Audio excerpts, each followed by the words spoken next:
Mari kita pasang niat terlebih dahulu agar bernilai ibadah.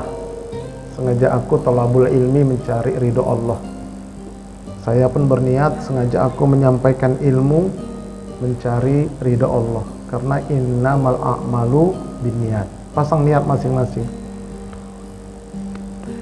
Assalamualaikum warahmatullahi wabarakatuh.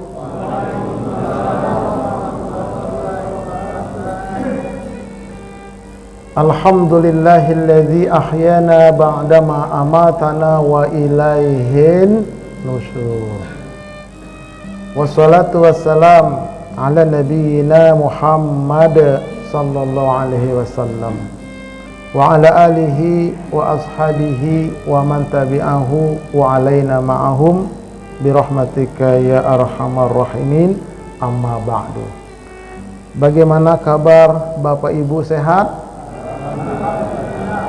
Alhamdulillah, masih tetap semangat memasuki hari ke-5, ya, hari ke-5 Saum Ramadan.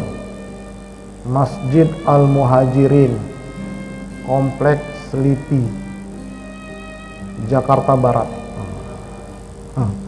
Mudah-mudahan Allah menjadikan ibadah Ramadan kita tahun ini lebih berkualitas. Amin ya Rabbal alamin.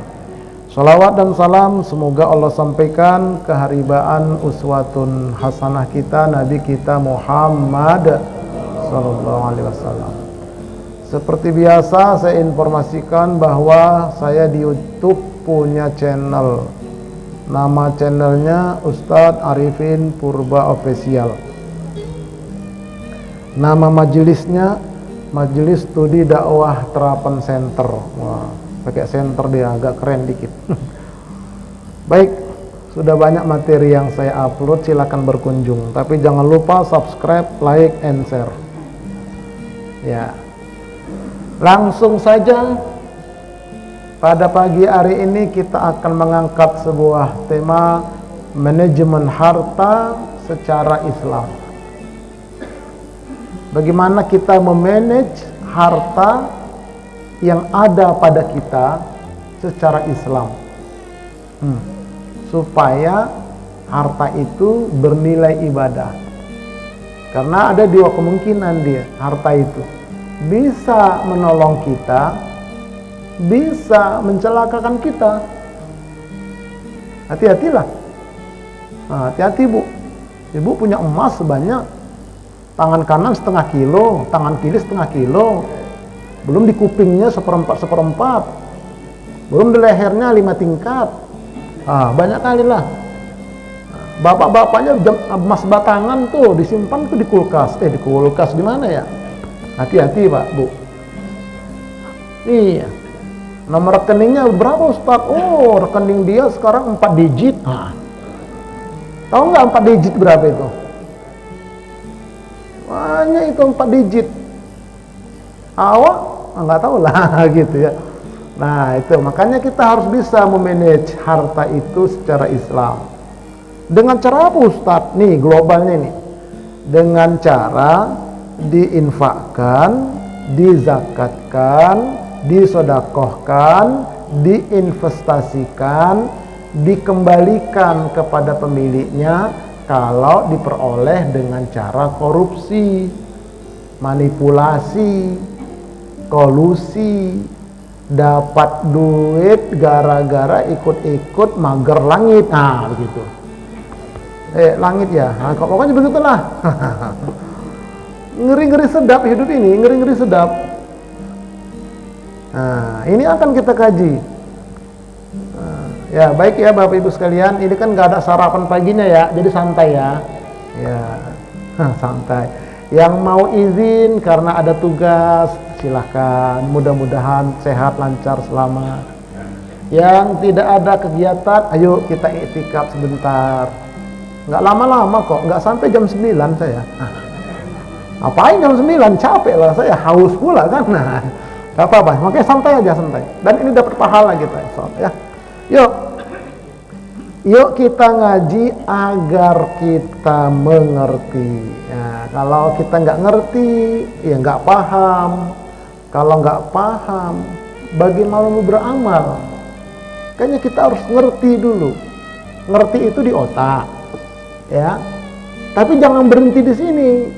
Itu nanti jadi orang yang liberal. Iya, liberal, kemudian orientalis. Itu orang-orang orientalis itu bukan orang Islam, tapi banyak mereka yang mengerti tentang Islam. Karena cuma sampai di sini. Masukkan dia faham dalam kolbu. Ah, itulah yang bermanfaat itu. Nah, ilmu yang bermanfaat namanya. Baik ya. Yuk, masuk kita.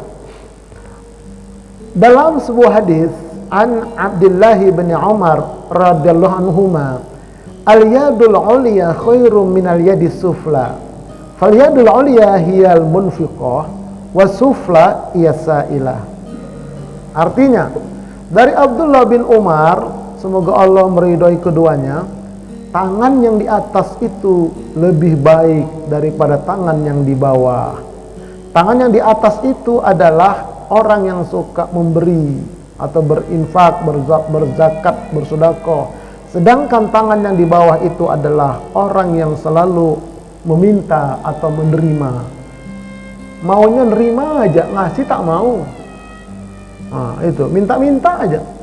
Jadi minta-minta ini mulai dari kelas cereng sampai kelas berdasi. Apa ada ustadz yang kelas berdasi minta-minta? Oh banyak. Minta apa? Minta proyek. Minta jabatan. Oh banyak. Ya tapi maaf, ini bukan menggibah, karena nggak kita sebut orangnya, umumnya begitu. Nah, jangan sampai kita di situ maksudnya. Oke, tangan di atas lebih baik daripada tangan di bawah. Karena ada orang akal-akalan, Ustadz, tangan di atas kan lebih baik. Iya. Oke, coba Ustadz berikan kepada saya. Nah, saya bilang, tangan dia di atas ngambil. Bukan begitu. Kan tangan di atas lebih baik Ustadz. Saya ambil dari atas saja Ustadz. Bukan begitu. Nerima. Minta-minta. Itu tangan di bawah. Tangan di atas ngasih. Walaupun dia ngasih dari bawah. Oke, jangan main-main akal-akalan di dalam agama ini. Makanya Nabi jelaskan itu di ujungnya itu. Tangan di atas itu Allah yang memberi. Kalau nggak ada penjelasan itu nanti orang akal-akalin begitu. Ngambilnya dari atas. Bukan begitu maksudnya. Ya. Jadi kita gunakan akal kita, jangan untuk akal-akalan. Baik.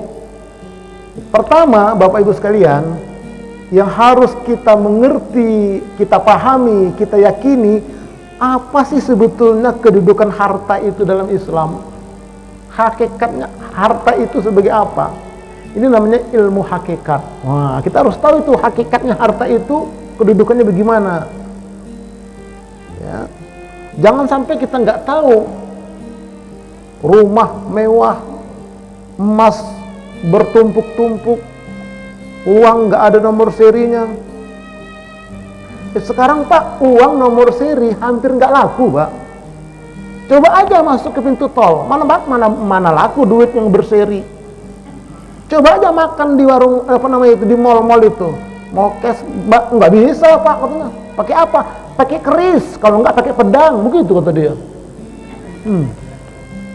Tak laku sekarang uang berseri. Itulah zaman sekarang.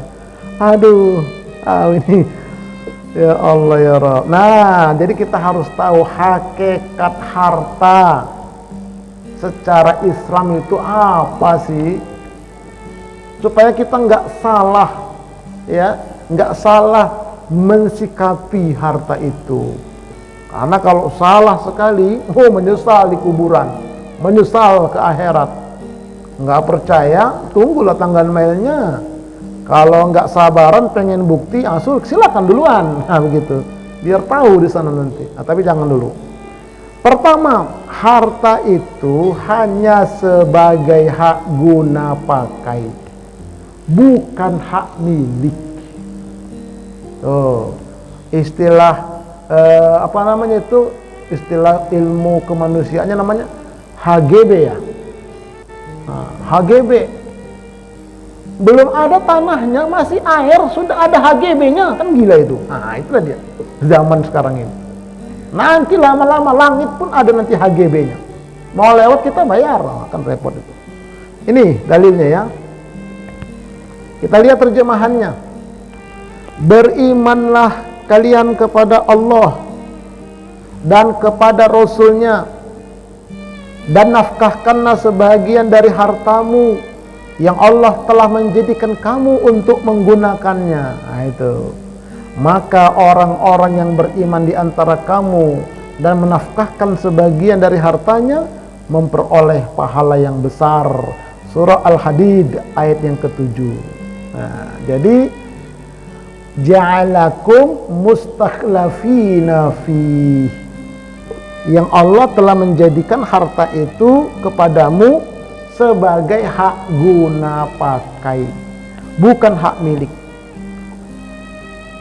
Hakikatnya itu milik Allah, kita hanya dititipin hak guna pakai. Nah, itu yang pertama Bapak Ibu. Harus betul-betul sini ngerti, harus betul-betul sadar di kolbu kita, di jiwa kita. Nah, supaya enggak salah kita. Ya, tidak sampai kita terjangkit penyakit hubbud dunia wa karahiyatul maut. Sangat cinta kepada dunia, pasangannya apa? Takut mati. Nah, takut mati dia kalau terlalu cinta sama duit. Dilihat rekeningnya cuman tinggal 2 digit. Wah, takut dia. Kenapa? Biasanya 5 digit. Tahu nggak itu digit itu berapa, Pak?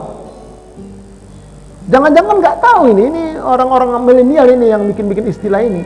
1 digit itu isi rekeningnya hanya berupa jutaan, di bawah 10 juta. Itu 1 digit. 2 digit, nah itu berarti rekeningnya itu sudah puluhan juta. Itu 2 digit. 3 digit berarti ratusan juta. Oh, 4 digit, nah 4 itu berarti miliaran. Kalau 5 Ustaz, ya triliun lah. Terima itu. Kerja di mana? Direktur. Direktur mana? Biasa itu yang oplosan. Nah, berapa gajiannya sebulan? Ya lumayan lah, 2 digit, 3 digit. Mak kita bilang. Tuh.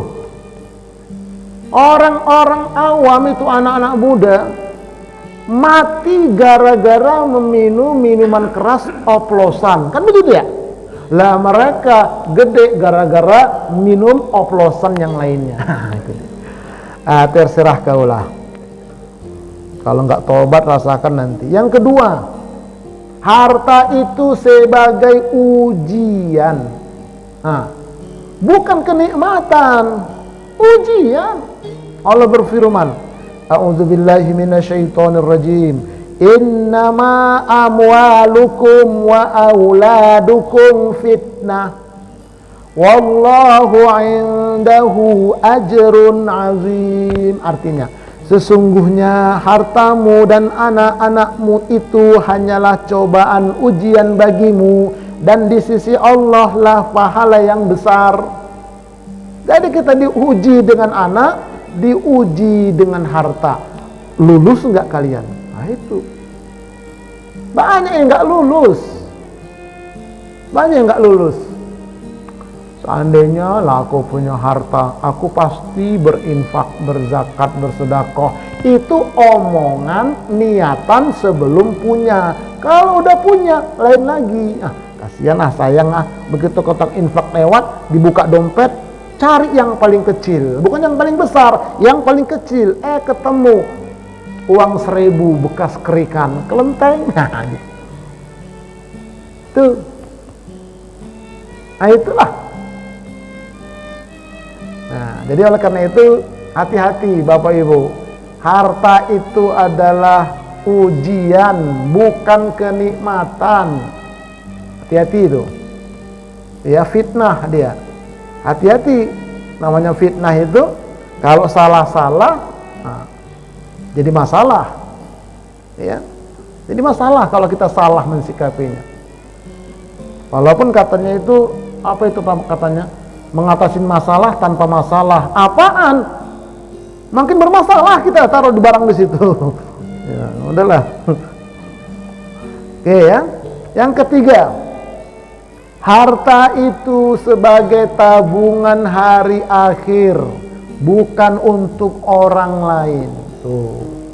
Jadi dia Allah nyatakan sebagai tabakhir, tabungan hari akhir, bukan tabanas.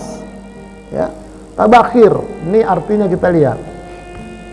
Orang-orang yang menafkahkan hartanya di jalan Allah, kemudian mereka tidak mengiringi apa yang dinafkahkannya itu dengan menyebut-nyebut pemberiannya dan dengan tidak menyakitin perasaan si penerima, mereka memperoleh pahala di sisi Tuhannya, ya di sisi Tuhan mereka. Tidak ada kekhawatiran terhadap mereka dan tidak pula mereka itu bersedih hati. Nah, ini jadi harta yang kita nafkahkan di jalan Allah itu, ya, itu bisa berbuah pahala. Satu, apalagi menghilangkan kekhawatiran di dalam jiwa dan menghilangkan atau membersihkan kesedihan-kesedihan dalam jiwa. Tuh, itulah harta itu yang kalau kita nafkahkan deh. Ya, kita infakkan, kita zakatkan, kita sedekahkan, maka dia dapat pahala dengan itu, maka hilang kekhawatiran dalam kalbunya, hilang kesedihan dalam jiwanya. Tapi dengan catatan, ketika menafkahkan harta itu, ya, mereka itu tidak menyebut-nyebut, tidak mengungkit-ungkit. Itu masjid itu, kalau nggak gara-gara sumbangan saya 60%, nggak mungkin itu bisa berdiri. Batal itu, habis sudah. Selesai itu. Kalau dia nggak taubat. Allah, dia itu bisa naik mobil kan gara-gara saya itu nyumbang 75%. Udah selesai. Karena dia sebut-sebut. Nggak boleh. Iya. Walaupun dalam kalbunya nggak boleh disebut-sebut. Hilangkan aja udah. Oh. Apalagi sempat disebut, Bu. Misalnya begini. Kita ngasih orang. Ini dah, terima ya. Oh iya, saya terima, kata orang. Tapi ikhlas enggak ini? Kita bilang, saya ikhlas. Batal udah itu. Nggak boleh disebut. Karena dia amalan kolbu, amalan batin dia. Biarkan dia di dalam. Kalau ada yang bilang ikhlas nggak ini, bawa. Gitu aja. Ikhlas enggak? Tak mau kau ambil lagi. Gitu dia. Jangan disebut. Apalagi sabar. Sabar ya, iya. Saya mah sabar orangnya. Batal. Sabar itu nggak usah disebut. Cukup di sini. Ini analoginya nih. Kita mau sholat, Bapak Ibu. Tiba-tiba di ujung baju kita ini ada warna kuning sedikit. Kita cium. Kayaknya dari belakang nih, kan gitu ya? Iya kan? Kira-kira kalau kita bawa sholat, sah nggak? Nggak sah, karena najis. Karena sudah keluar. Tapi, ini kan habis sahur nih. Dalam perut kita itu ada yang setengah kilo, ada yang 2 kilo di sini nih. Iya kan? Tergantung tadi makannya berapa nambah dia. Nah, ketika di perut itu warna kuning itu dalam perut, kita bawa sholat, sah nggak sholat kita? Sah. Tapi kan ada Ustadz, iya, dia masih di dalam. Kalau udah keluar, nah jadi najis. Begitulah tadi itu, ikhlas itu. Biarkan dia, jangan disebut-sebut. Nggak boleh, saya ikhlas, insya Allah. Nggak boleh, walaupun pakai insya Allah. Biar dia di dalam. Wah, itu begitu beramalnya. Itu namanya amalan batin. Nggak usah disebut. Ustadz, ya. Bagaimana kalau panitia menyebut? Nah itu terserah panitia lah, asalkan kita jangan kirim pesan tolong sebut ya, itu jangan. Biarkan panitia menyebut. Untuk apa? Memancing. Begitu dalam hadis Nabi juga. Yang penting kitanya jangan disebut-sebut. Cukup dia dalam kolbu kita. Kita dan Allah yang tahu. Nah itu dia dapat itu. Dan tidak menyakiti si penerima. Kalau menyakiti, selesai dia nggak dapat. Gimana Ustaz? Ngasihnya dilempar. Tuh ambil tuh. Nah begitu. Oh. Nih ambil aja tuh. Nah, orang aja butuh gaji dia minta. Tapi kita gitu tadi zolim. Tuh ambil loh, gaji lo baru segitu. Nah itu selesai itu dia. Makanya jangan menyakiti si penerima. Atau kita ngasih makanan, misalnya begini, ada yang minta-minta atau ada tetangga. Nah, iya bunda, ambil dulu ikan bandeng di kulkas itu nak. Ya, yang mana itu? Ya udah ambil, kasih sama orang. Kenapa? Udah lama kali tuh. Udah lama kali baru kasih orang. Nah itu penyakit itu. Kata orang ya ikan udah mau bulu kan dikasih. Nah itu. Hati-hati itu. Jangan menyakiti si penerima. Usahakan yang menerima itu semangat dia, kan begitu. Makanya ada cerita itu Ustadz datang ceramah ya. Ya. Terus macam mana Ustadz infak dakwahnya? Ustadz ini bercanda. Ya udahlah, yang penting jangan memberatkan panitia dan jangan menyakiti Ustadz yang nerima. Nah, itu pula dia. Ada candaan begitu. Dibuka, "Mak, udah tahun 2025 masih gini-gini aja." Nah, itu kan bahaya itu. Bahaya untuk ustadznya. Kenapa? Jiwanya masih kotor. Makanya terus terang, saya nggak pernah buka itu infak dakwah. Saya kasih ke istri saya. Saya nggak tahu. Kalau saya tahu bahaya saya. Kan nambah-nambah ini ya, kan bahaya. Nah, tapi ada jamaah saya pintar. Ustadz, walaupun ustadz nggak buka, yang buka istri kan ustadz tahu. Dari mana? Dari senyumnya istri ustadz. Begitu kata dia. Kenapa rupanya? Kalau dia senyum, berarti ada perubahan. Kalau tidak, berarti sama aja. Maka tak ku tengok dia mau senyum, mau tidak, terserah kau. Aku pun pergi.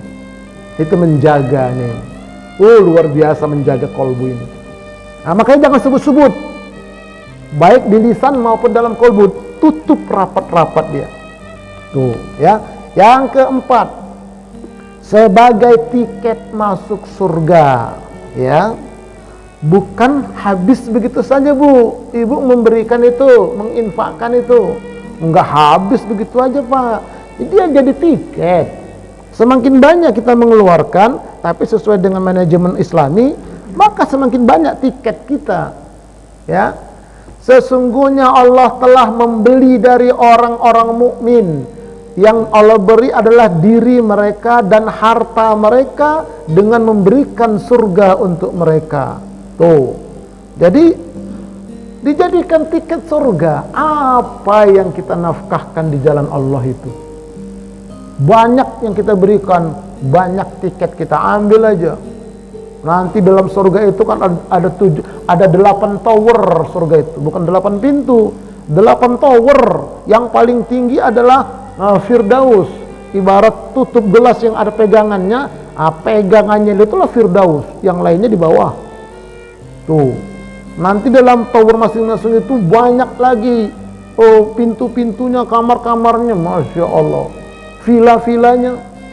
Makin banyak kita dapat tiket, makin enak nanti di sana. Tuh, itu ya, jadi itu hakikatnya. Enggak habis begitu aja, enggak.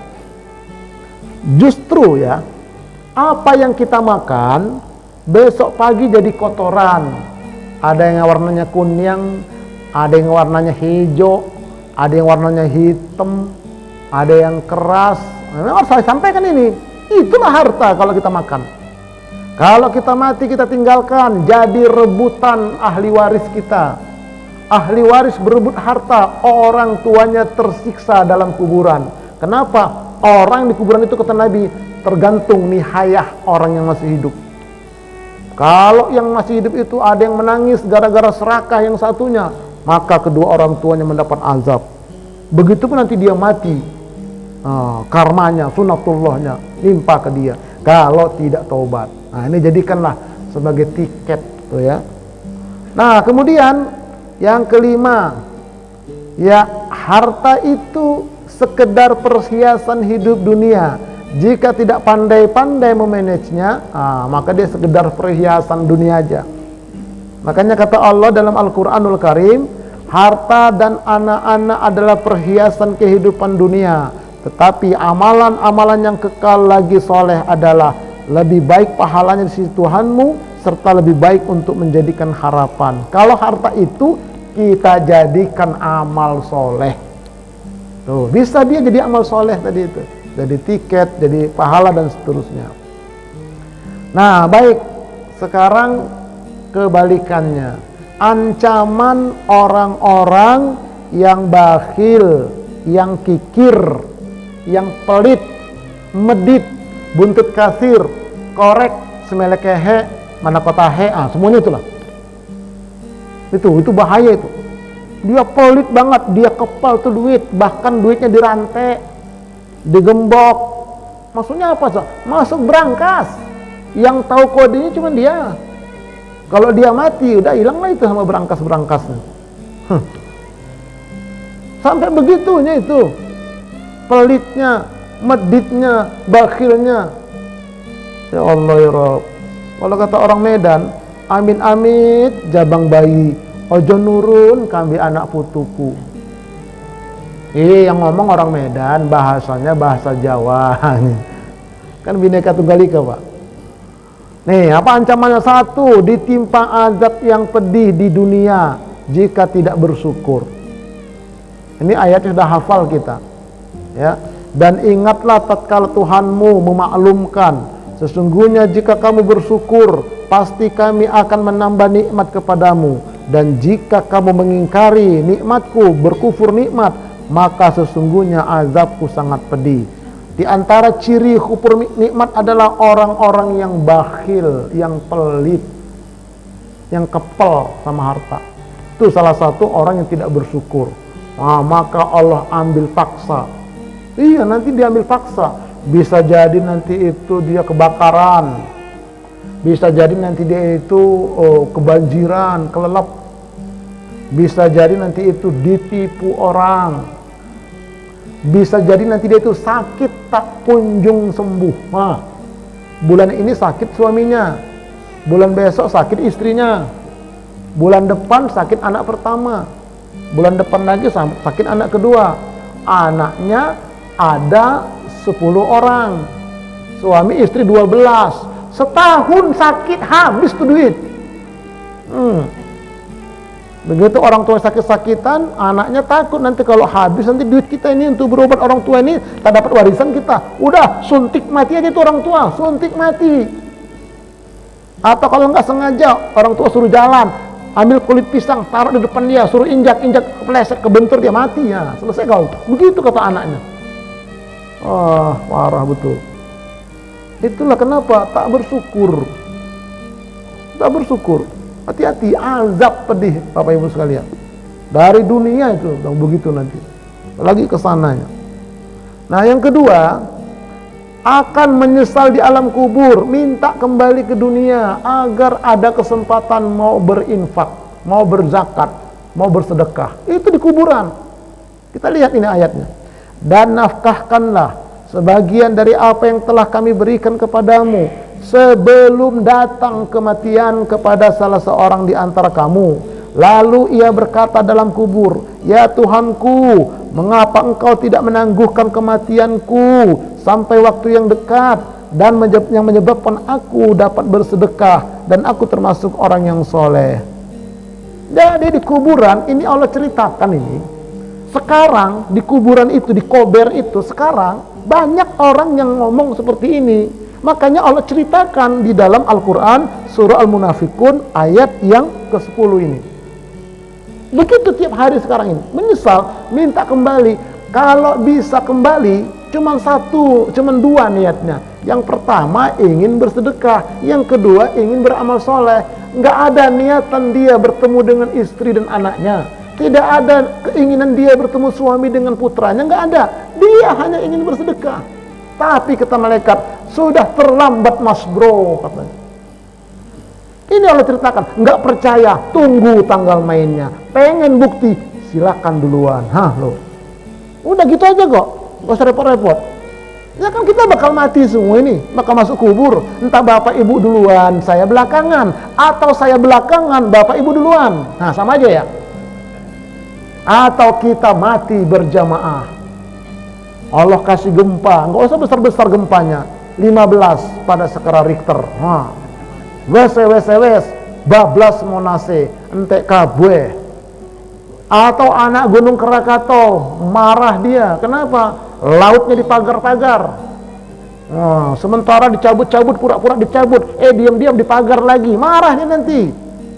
Itu kalau airnya naik itu, kata ulama-ulama khusus itu, airnya naik, maka airnya itu jalan berhentinya di kaki Gunung Salak. Ah, itu dia. Itulah dia akibat manusia, ulah-ulah tangan manusia di muka bumi ini. Nah, oke, karena itu ya, jadi jangan sampai menyesal di alam kubur, Bu. Kemudian juga disebutkan akan dijadikan setrikaan yang sangat panas di akhirat. Nah, ini lagi sampai ke akhirat dia. Pada hari dipanaskanlah emas dan perak itu dalam neraka jahanam. Lalu dibakarlah dengannya dahi mereka, lambung mereka, punggung mereka. Dikatakan kepada mereka, inilah harta bendamu yang kamu simpan-simpan untuk dirimu sendiri. Maka rasakanlah sekarang ya, akibat dari apa yang kau simpan-simpan itu. Nah itu dia. Ngeri lah Bapak Ibu. Emas, perak, duit, macam-macam itu. Rumahnya itu di Jakarta ada 5. Belum lagi vilanya di puncak sana, ada 7. Rukonya, banyak lagi. Luar biasa, mobilnya aja banyak. Ada yang bagus sekali, saking kilatnya laler hingga kepleset lalernya. Sampai begitu Bapak Ibu sekalian. Padahal kalau mobil banyak gitu, salah satu dari mobil itu diwakafkan untuk Ustadz Purba. Ah, itulah yang mengalir pahalanya. Nggak percaya, coba. Gitu. Ya namanya nyoba kan. Ya.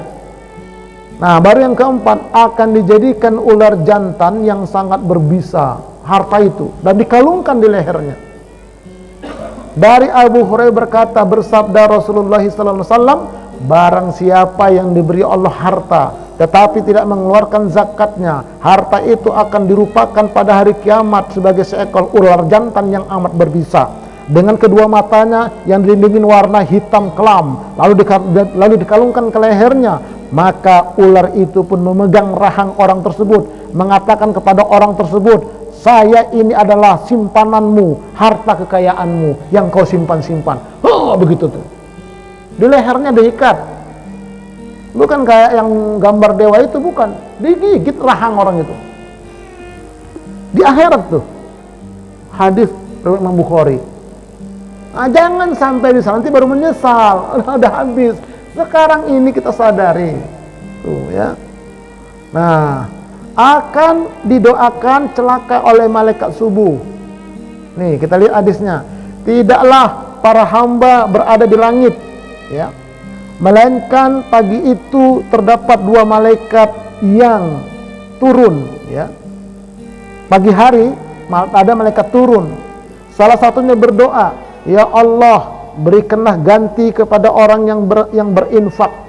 Sedang yang lainnya berdoa, ya Allah, berikanlah kebinasaan harta kepada orang yang menahan hartanya. Ini yang kita belum infak subuh, infaklah nanti pulangnya ya. Kalau enggak pakai itu tadi, ada nggak sini gambar kerisnya itu, cepret gitu? Ada. Nah itu nanti ada depan sana tuh. Kalau enggak tanya panitia. Sebelum kita pulang, ayo sama-sama nanti kita. Berapapun itu, supaya didoakan kebaikan. Kalau enggak, didoakan celaka, binasalah orang itu. Nggak pernah sedekah subuh dia. Makanya kalau bisa kita itu datang ke masjid subuh, Bapak Ibu, bawa entah berapa kek, entah 5.000, nggak apa-apa, entah 10.000, masukkan, didoakan malaikat. Kalau enggak, satu malaikat lagi melaknat. Ayo coba nanti ya. Kalau belum, kalau nggak bawa dulu Ustaz, ngutang sama kawannya, utang. Sedekah tapi ngutang, nggak apa-apa. Yang penting ada nanti bayarnya gitu. Oke, ini ya. Jelas hadisnya nih. Sahih. Riwayat Imam Bukhari. Nah, selanjutnya baru kita masuk lebih dikit lagi nih ya. Keutamaan orang yang suka berbagi. Ya. Keutamaan orang yang suka berbagi, berinfak, berzakat, bersedekah. 1. Dapat mensucikan jiwa, membersihkan harta, menenangkan hati. Nah, ini dia. Ya. Jadi jiwanya bersih. Semua amal ibadah itu larinya ke jiwa, nafs. Puasa Ramadan membentengin jiwa, dan puasa sunnah lainnya. Sholat menenangkan jiwa, infak, zakat, sedekah mensucikan jiwa, menenangkan jiwa sekaligus. Kurban membaguskan jiwa. Baca Quran, bersolawat dan berdoa menjadikan jiwa itu sensitif kepada kebaikan. Pantang ada melihat peluang kebaikan, langsung jiwanya itu tergerak. Nah, itu tausiah seperti ini mencerahkan jiwa. Kalau tausiah itu berangkat dari jiwa si ustadz ke jiwa jamaah. Tapi kalau sekedar kepada pemikiran, itu nggak nyampe ke jiwa. Nah, itulah makanya Allah berfirman, ambillah zakat dari sebagian harta mereka. Dengan zakat itu kamu membersihkan harta mereka dan mensucikan jiwa mereka. Dan mendoalah untuk mereka. Sesungguhnya doa kamu itu menjadi ketentraman jiwa bagi mereka. Allah maha mendengar lagi maha mengetahui. Disunnahkan kalau kita dikasih orang, Ustadz ini ada infak dakwah Ustadz. Oke ya, saya terima ya. Saya disunnahkan mendoakan, tapi nggak perlu dengar dia. Berdoa, keretak jiwa saya, tenang orang itu. Nggak percaya, nanti saya doakan. Gitu. Cari apalagi anak yatim, boleh nak. Ini ada sedikit nak ya, doakan ya nak. Boleh minta begitu, minta didoakan boleh. Karena memang disuruh kita mendoakan. Apalagi orang tua kita di kampung, saudara kita di kampung yang tangannya udah keriput tuh, tangan sudah keriput, dapat kiriman. Ya kalau dulu wesel ya, sekarang apa itu? Transfer ya, TF ya. Nah, dia terengok lah itu, ya Allah, saudaraku, ponakanku di Jakarta, ingatlah sama aku. Tuh, begitu. Tapi jangan ngirimnya 700.000, itu kesedikitan. Ngirimnya setidak-tidaknya 1,5 juta. Jangan 700.000, kecil itu. Karena di Medan ada kawan mau jual HP. Bang, mau nggak beli HP ku bang? Oke, berapa bang mau beli? Kalau aku beli 700.000 bagaimana ini? Oh, nggak mau lah bang, kenapa? Murah kali ya bang. Berapa kau jual? Kalau 1,5 juta aku jual bang. Sinilah aku beli 1,5 juta. Nah, itulah dia kadang-kadang begitu. Yang namanya orang kampung. Makanya ngirimnya nggak usah 700 pak, 1,5 juta. Karena ada jutanya. Kirim bu. Nah itu, dia doakan kita, didoakannya kita. Di kampung susah pak nyari uang 1,5 juta pak. Susah. Ya Allah ya Rabb. Karena ketahuan satu kecamatan itu duit beredar berapa sih? Cukup satu orang Selipi ini tuh megang duit, satu orang itu di kecamatan jumlahnya sama itu yang beredar. Makanya mereka-mereka yang di atas itu jadi pejabat apa?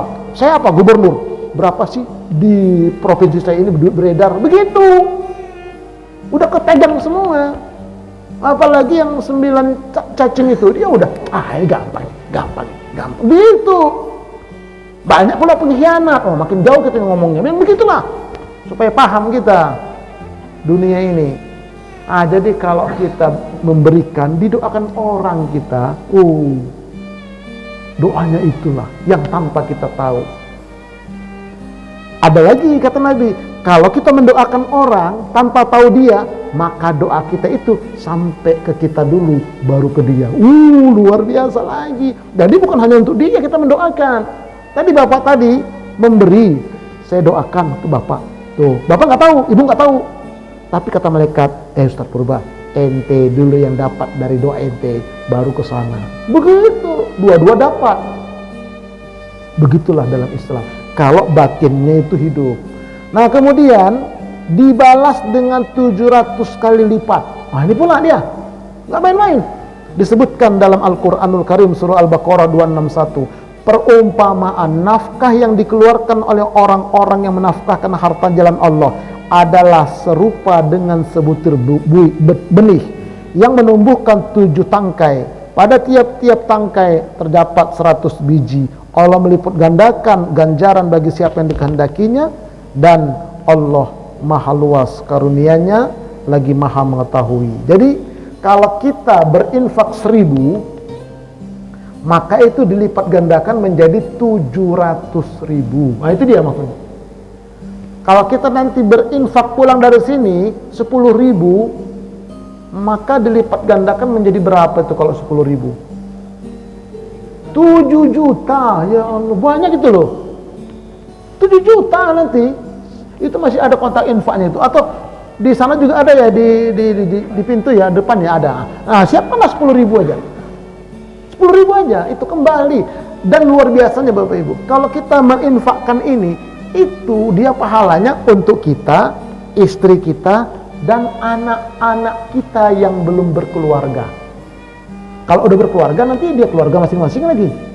Nah, jadi bukan untuk sendiri. Kalau sholat untuk sendiri, kalau puasa untuk sendiri, tapi infak, zakat, sedekah, luar biasa itu. Nah itu nanti ya 10.000, 7 juta.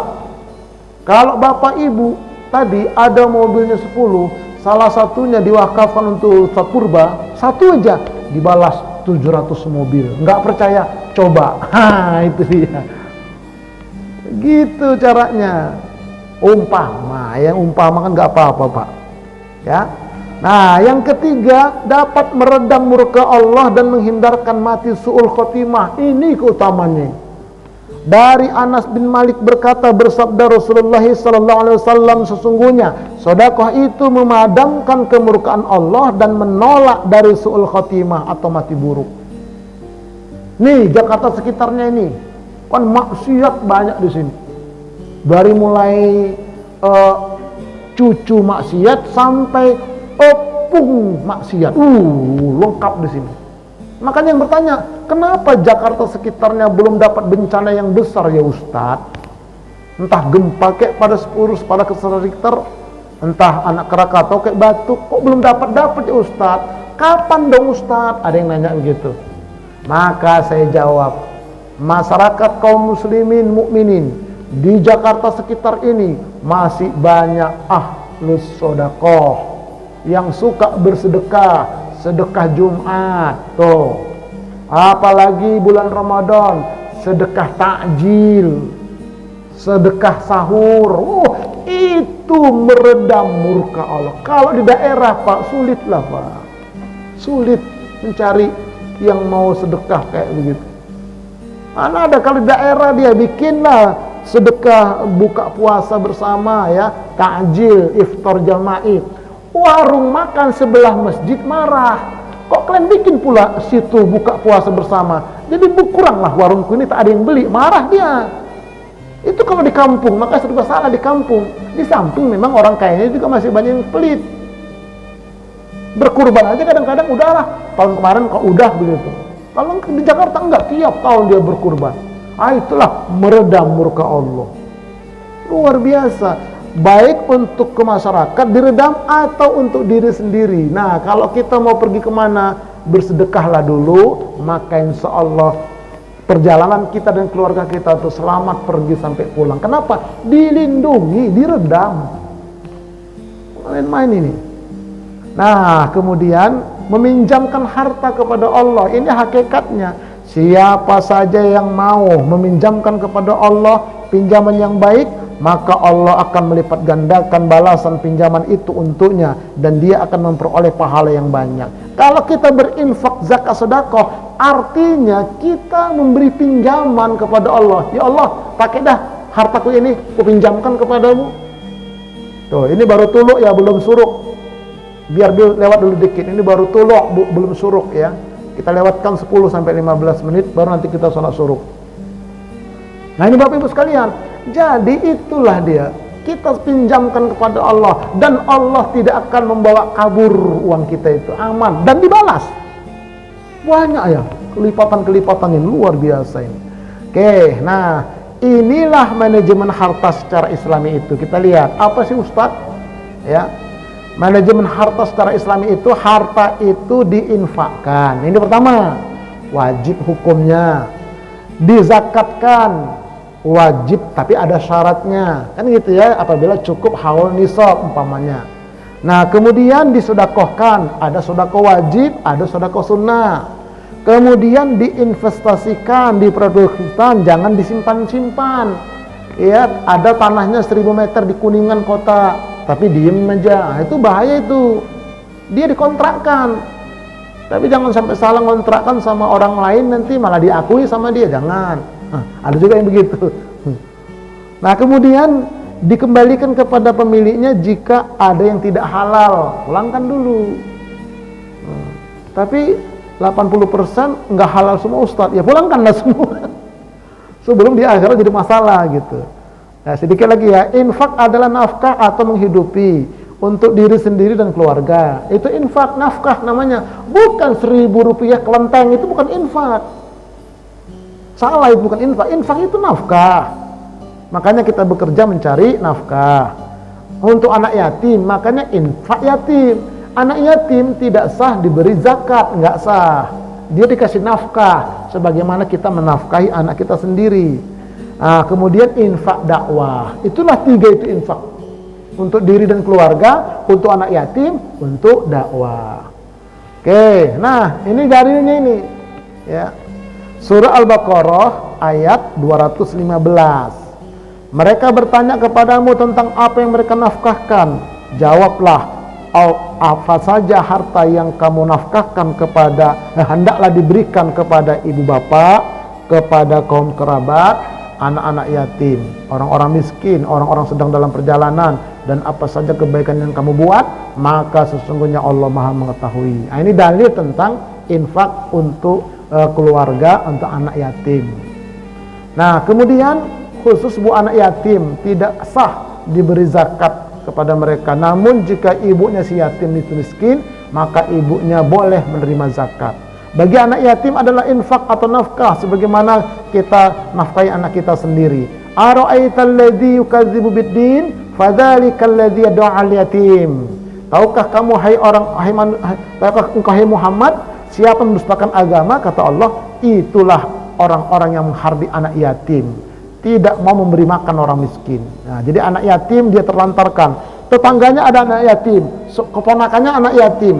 Dia pergi umroh tiap Ramadan, dia pergi haji 10 kali. Orang manggilnya Pak Haji. Tapi tetangganya ada anak yatim terlantar. Itu pendusta agama. Hajinya bohong, umrohnya bohong, kata Allah. Beresin dulu anak yatim, baru berangkat. Begitulah. Makanya nanti bikin sini kota infak yatim. Oke ya. Adapun infak dakwah, ini dalilnya. Hai orang-orang yang beriman, sukakah kamu aku tunjukkan satu perniagaan yang dapat menyelamatkan dari azab yang pedih, yaitu kamu beriman kepada Allah dan Rasulnya dan berjihad di jalan Allah dengan harta dan jiwamu. Itulah yang lebih baik bagimu jika kamu mengetahui. Tuh, jadi namanya infak dakwah. Jadi berjuang berjihad di jalan Allah itu dengan harta baru jiwa. Bukan jiwa dulu baru harta, tapi harta dulu baru jiwa. Semampunya. Oke, juga dalilnya juga ini ya.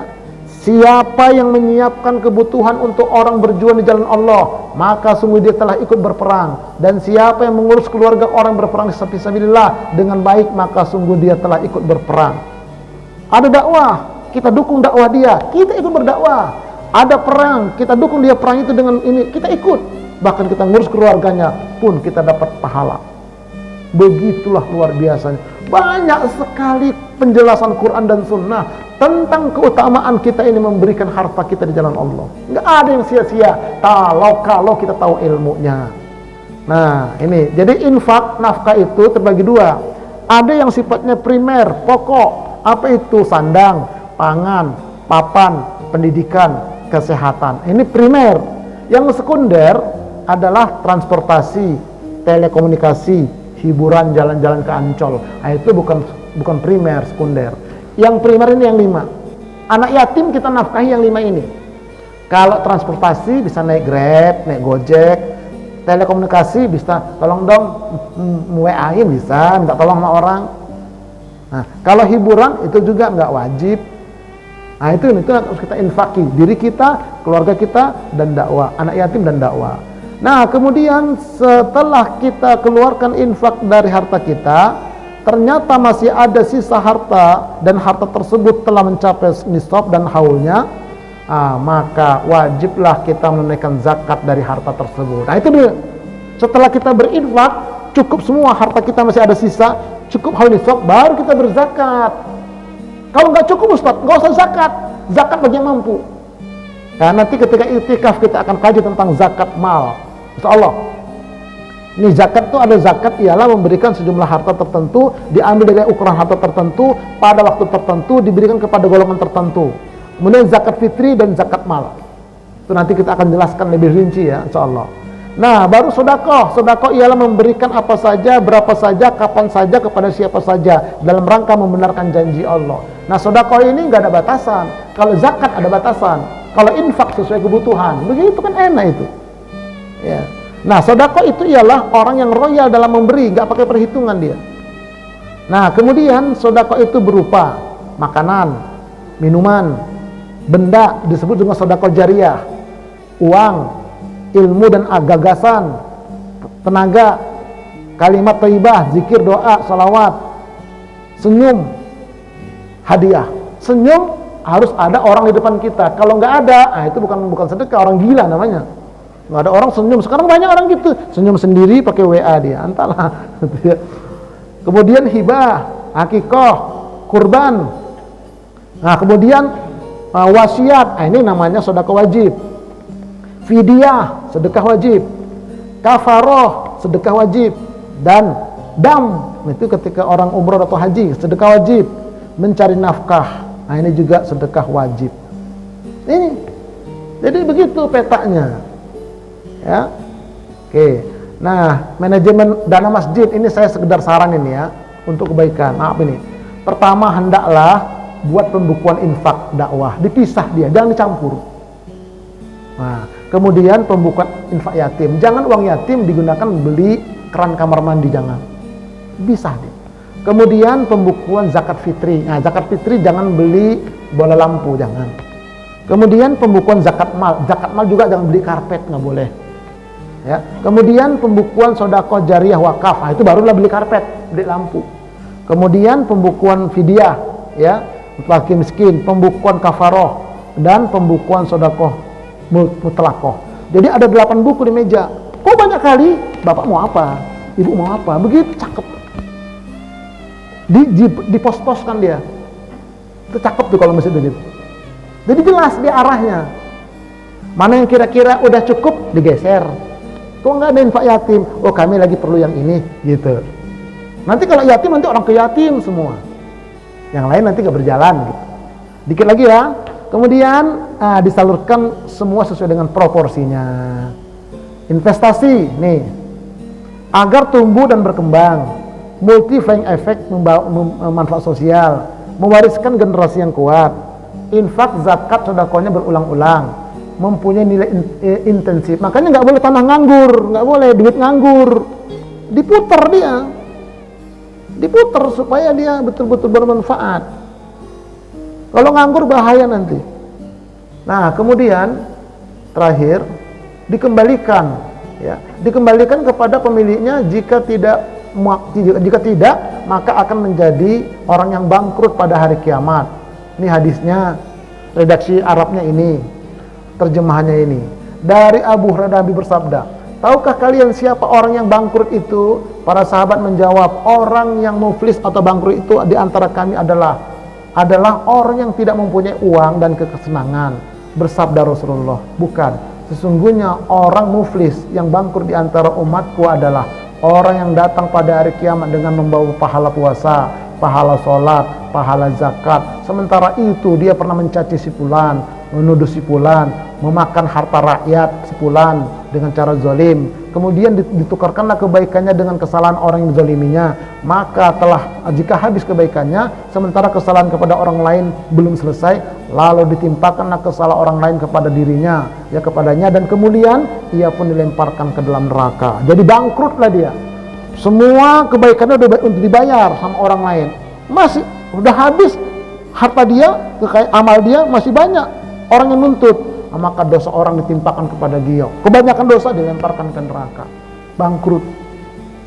Kan hati-hati itu, kata Ustadz, buang yang buruk, ambil yang bagus. Sendal dia dibuang, diambil yang bagus sendal orang, itu nanti di akhirat itu dia pulangkan. Sendal nggak mau pahalanya, makanya kita nggak boleh, udahlah saya ikhlas, nggak boleh. Lalu bagaimana Ustadz? Ya udah, tabungan saya di akhirat, nanti ada pengadilan, begitu. Kecuali kalau dia datang minta maaf. Begitupun uang kita diutang orang nih, kita minta uang kita itu karena dia berutang, galakan dia sama kita kayak pengemis kita, udah jangan diikhlaskan. Nggak apa-apa, saya tidak minta lagi di dunia, tapi nanti di akhirat saya minta. Senyum ngomongnya, jangan marah-marah. Nanti di akhirat saya minta ya. Kenapa? Karena ada pengadilan di akhirat. Alaihissallahu biahkamil hakimin. Nggak boleh memaafkan sepihak. Allah Maha Pengampun bagi orang yang mau taubat. Kalau nggak taubat nggak diampun. Selesai. Bukan dendam, saya bukan dendam. Saya hanya ingin mengamalkan janji Allah. Nanti di akhir ada pengadilan. Udah, enak kita. Allah kejam kali Ustadz nggak mau maafkan. Kau yang kejam. Aku kayak pengemis kau bikin, nagih-nagih, malah engkau marah-marah. Kan duitku itu. Kenapa aku kayak pengemis sama kau bikin? Nah, begitu. Udahlah, nanti di akhirat aku minta. Sambil senyum aja kita bilang, dah aman. Jadi jangan kotori jiwa kita. Oke ya, nih dia. Terakhir, zuhud bukanlah ketiadaan harta, namun mengosongkan hati dari harta. Jangan sampai nempel di kolbu, jangan sampai nempel di jiwa. Boleh banyak. Imam Malik ini imam yang paling kaya dari imam yang 4. Imam Malik tuh, karena jamaahnya. Jadi Imam Malik ini bisnisnya nggak ada, cuman semua jamaah yang kaya bahkan setelah itu dia menghidupin Imam Malik. Kata ya udah taruh, tapi nggak lengket di kolbunya. Ada orang lihat, Pak Guru, ya itu untanya bagus banget ya, unta band zaman sekarang. Kau suka? Ah bisa aja, bawa. Serius, bawa aja. Sampai begitu dia. Makanya muridnya Imam Malik namanya Imam Syafi'i.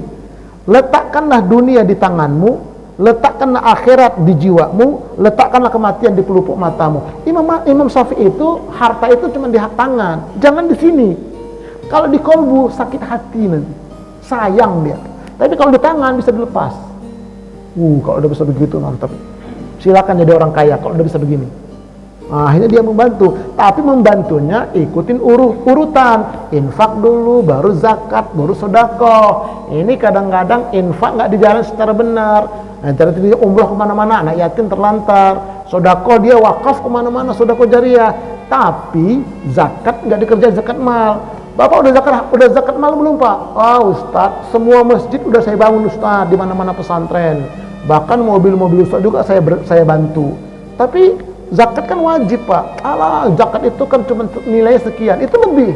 Saya bilang, zakat mal wajib Pak. Sedekah jariah wakaf itu sunnah. Bapak rajin sholat tahajud tiap malam, tapi nggak sholat subuh karena bangun jam 7. Nggak diterima tahajudnya. Kenapa? Sholat subuhnya wajib. Itu pun zakat malnya wajib. Kenapa dia sedekah kemana-mana, sedekah sementara zakat mal enggak? Tuh, nanti kita akan kaji zakat mal insyaallah pada kajian iktikaf. Jangan kemana-mana setelah yang satu ini. Wallahu a'lam bishawab.